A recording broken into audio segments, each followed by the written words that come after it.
नमो नमः छात्र। अष्टमः पाठः विचित्रः साक्षी। हमारा जो रिवाइज सिलेबस आया है उसके बेस पर ही हम टीचिंग लर्निंग ऑनलाइन कर रहे हैं।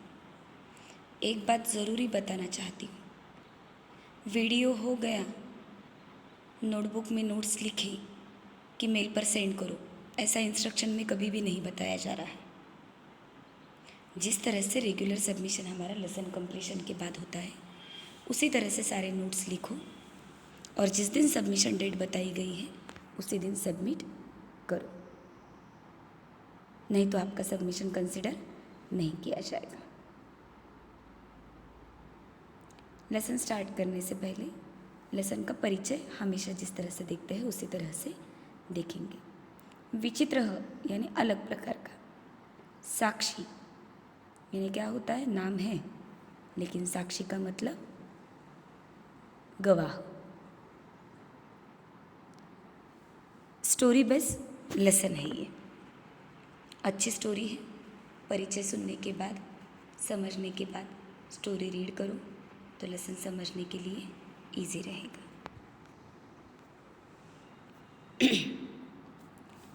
इंट्रोडक्शन पार्ट रीड कर रही हूँ, ध्यान से सुनो, आप भी रीड करो।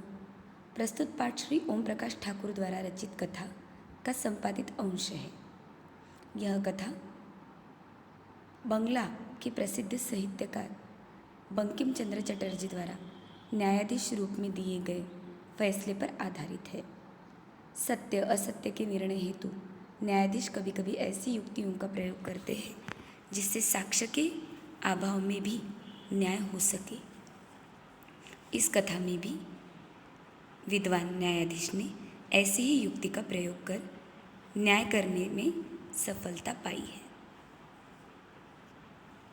लॉयर या फिर न्यायाधीश, ये लोग बहुत ज़्यादा टैलेंटेड होते हैं, ये हमें पता है। तो वो किस तरह से युक्ति का प्रयोग कर कर निर्णय करते हैं, ये बात बताने के लिए ये पाठ यहाँ पर दिया गया है। और प्रस्तुत पाठ किसके द्वारा रचित है? ओम प्रकाश ठाकुर द्वारा। यह कथा बंगला के प्रसिद्ध साहित्यकार, एक्चुअली बंगाल के प्रसिद्ध साहित्यकार बंकिम चंद्र चटर्जी द्वारा न्यायाधीश रूप में, बंकिम चंद्र चटर्जी न्यायाधीश थे, उन्होंने एक जो उनके कोर्ट में मसला चल रहा था उसके लिए न्याय किस तरह से किया है, सत्य असत्य का निर्णय किस तरह से किया, युक्ति के द्वारा बिना कोई भी साक्षी होते हुए कैसा न्याय किया, उसके लिए क्या युक्ति का प्रयोग किया, ये इस पाठ में दिया गया है। परिचय समझ लो, परिचय के बाद देखो शब्दार्थ ज़रा ज़्यादा दिए हैं इस टेक्स्ट के लिए, लेकिन वो लिखने हैं क्योंकि शब्दार्थ ज़्यादा है यानी कठिन शब्द भी ज़्यादा है। सिर्फ संस्कृत टू संस्कृत लिखोगे लेकिन हिंदी और इंग्लिश के मीनिंग समझ कर लोगे तो पाठ अच्छी तरह से समझ में आएगा। सारे शब्दार्थ संस्कृत टू संस्कृत आपको नोटबुक में लिखने हैं। अब देखते हैं पाठ का योग्यता विस्तार। योग्यता विस्तार यानी पाठ का परिचय थोड़ा सा डिटेल में दिया गया होता है और वो यहाँ पर 9th और 10th के शिमुषी टेक्स्ट बुक में हमें संस्कृत में दिया है। देखते हैं योग्यता विस्तार। विचित्रः साक्षी। न्यायः भवति प्रमाणाधीनः। प्रमाण यानी जो भी साक्षी होता है, जो भी गवाह होता है, उसके बेस पर न्याय होता है।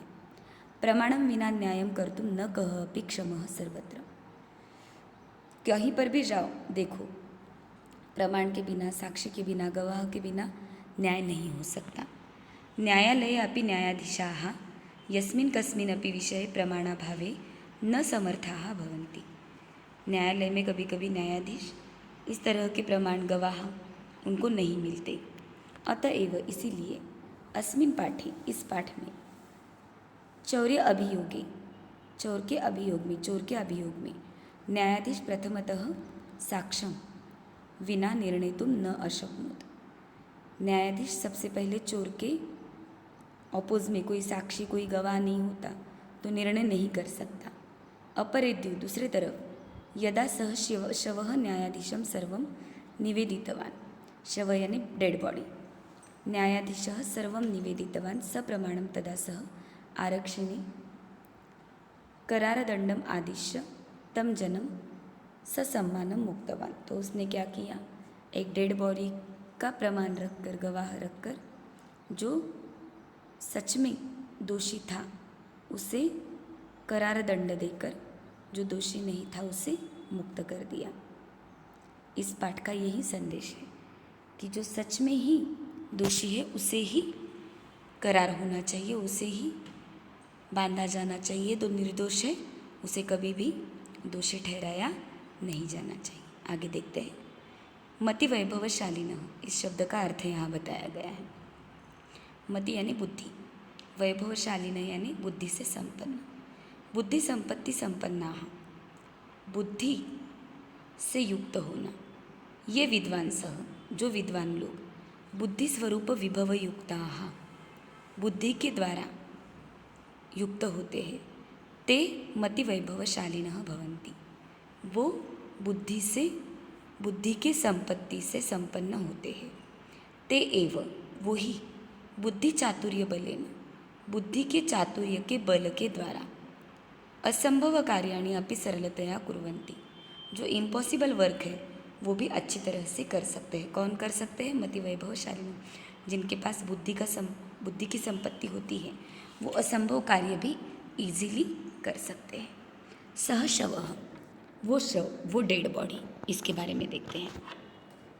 न्यायाधीशः बंकिमचंद्र महोदय, न्यायाधीश बंकिम चंद्र महोदय के द्वारा अत्र, यहाँ पर, प्रमाणस्य अभावे, प्रमाण के अभाव से, गवाह के अभाव से, किमपि प्रच्छन्नः जनः साक्ष्यं प्राप्तुं नियुक्तः जातः, किसी एक दूसरे ही व्यक्ति को साक्षी गवाह के लिए नियुक्त किया जाता है।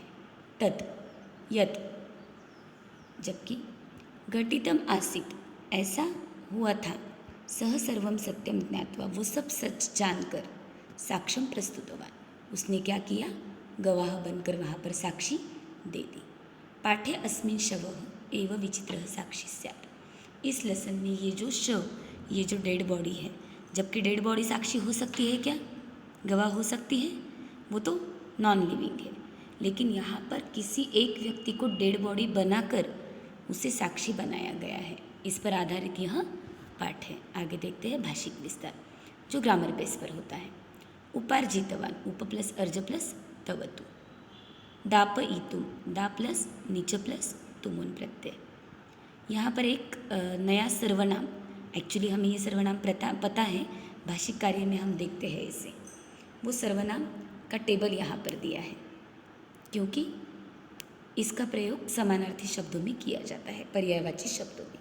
अदस, जिसका अर्थ होता है यह, सह सर्वनाम का पर्यायवाची शब्द ये अदस सर्वनाम है, पुल्लिंग सर्वनाम। असौ, असौ इति पदस्य पर्याय पदम लिखत, हमने बहुत बार ये 8th स्टैंडर्ड से ही देखा है। तो ये जो टेबल है, ये टेबल यहाँ पर दिया है, अच्छी तरह से देख लो, चाहे तो ध्यान में रखने के लिए एक बार शब्दार्थों के बाद नोटबुक में ये टेबल लिख लो। तो इसके लिए अगर पर्यायवाची शब्द आते हैं तो आपको तत्सर्वनाम का प्रयोग कर कर शब्दार्थ लिखने आएंगे। आगे देखते हैं। अध्वन, अध्वन ये इन्नंत हलंत शब्द रूप में आता है, जो कि आपको 9th स्टैंडर्ड में हलंत शब्द रूप नहीं है, लेकिन इसका प्रयोग पाठ में हुआ है, इसलिए नकारांत पुल्लिंग शब्द यहाँ पर उसका टेबल दिया है। ध्यान में रखने के लिए चाहे तो ये भी एक बार नोटबुक में लिख सकते हो। पाठ का परिचय, योग्यता विस्तार, भाषिक विस्तार, ये सारी बातें अच्छी तरह से रीड करो, सारे के सारे शब्दार्थ संस्कृत टू संस्कृत नोटबुक में लिख लो। अब नेक्स्ट तासिका में देखते हैं इस पाठ का स्पष्टीकरण। तब तक के लिए धन्यवाद।